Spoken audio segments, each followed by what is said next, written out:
Okay, so hello everyone. So we are from group two. So today we're gonna present about managing ethical and social responsibility in an MNC. So before we start, let me introduce myself. My name is Nura Aziza with last three digit of MPM is 030.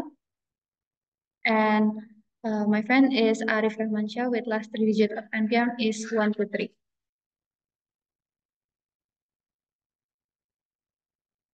So I'm gonna explain about international ethics. So international business ethics refers to ethical problem faced by multinational manager as they do business with other countries. And the second is corporate social responsibility refers to the nation that business have a responsibility to society beyond making profits. Next one is key global ethical issue. There is three: labor rights, environmentally pollution, corruption, and bravery. So labor rights represent one of the most crucial ethical issue multinational are facing today, and for environmental pollution, multinational are requiredly criticized for ignoring environmental regulation and for polluting the air and the environment. And corruption is the misuse of untrusted power for private gain. Corruption occurs when someone prefers a breed and does something that they are legally prohibited by for doing. And multinational approach to global ethical. The first is ethical relativism that is considered that each society view of ethics are leg- legitimated and ethical. And second is ethical universalism.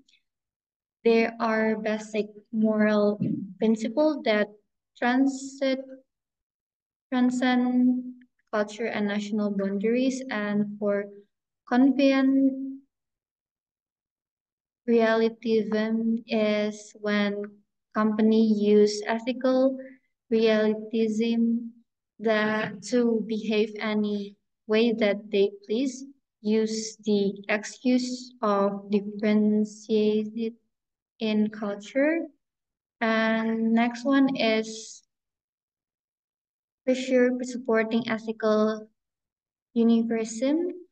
So Donaldson suggests that multinationals should follow ethical universalism based on moral languages. So moral languages describe the basic way that people used to think about ethical decision and to explain their ethical choice. So he proposed perspective ethical for multinational. That is, multinational should engage in business practice that avoid negative consequence to stakeholder.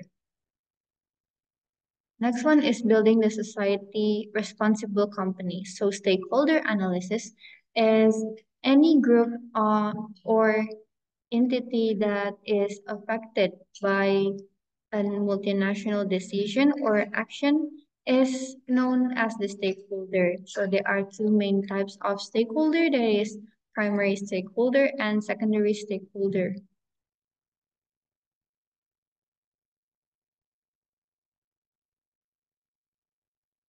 Okay, so right now we'll continue the presentation.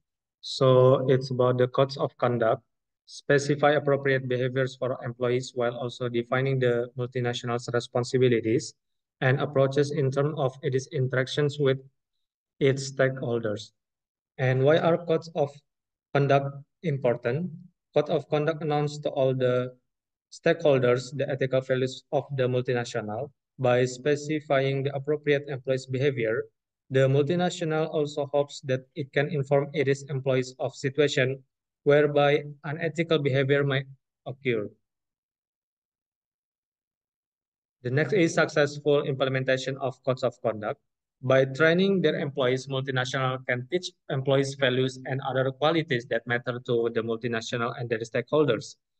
Formal methods including using various means of control to ensure that the multinational behave ethically.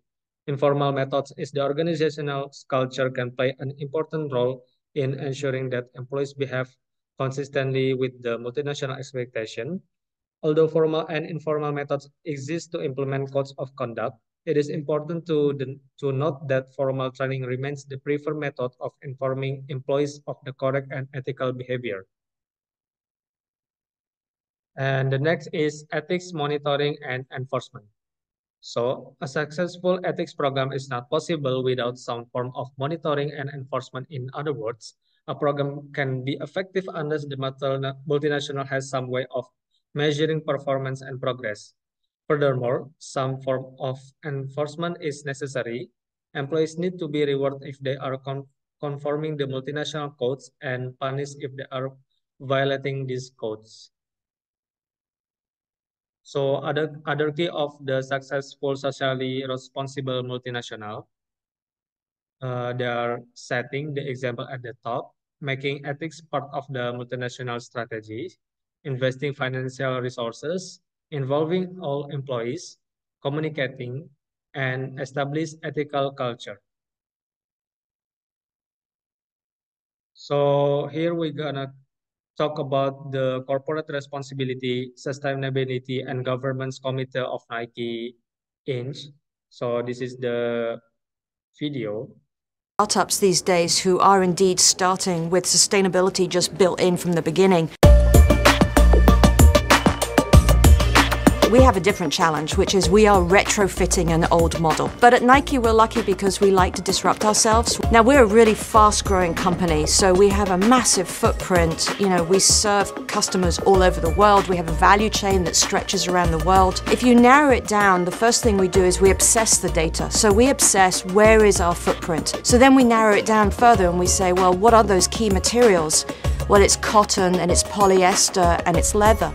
Well, how can we think about reducing their footprint? And that's where our innovation acumen comes in. So we come up with solutions around moving to organic cotton or better cotton. We're even looking at radical alternatives to cotton. We're in the factories, we're even down to the raw materials, thinking about how can we do this differently? How can we reduce those limits in that old thinking and transform and serve the customer? Okay, so we're gonna skip it to the next. So for the case, Nike has a special committee called the Corporate Responsibility, Sustainability and Governance Committee, or CRSG Committee. This committee is like a group of advisors who help make sure Nike is following the rules and doing good things for the environment, society, and its employees. The CRSG committee has two main jobs. The first one is help the board of directors, and the second is help Nike be a responsible company. The CRSG committee also has other responsibilities like reviewing suggestions from shareholders and making sure their own committee is working well. They have the power to hire experts to help them with their work. So the conclusion, for a big company like Nike, doing the right thing globally involves handling tricky issues like fair labor, protecting the environment, and avoiding corruption. Nike's approach, led by its corporate responsibility, sustainability, and governance committee, tries to be fair to everyone while still following important ethical rules. The CRSG committee plays a key role in advising and making sure Nike stays on the right track by reviewing suggestions and making sure the committee itself works well. Okay, so there, so this the presentation from us. Thank you for your attention.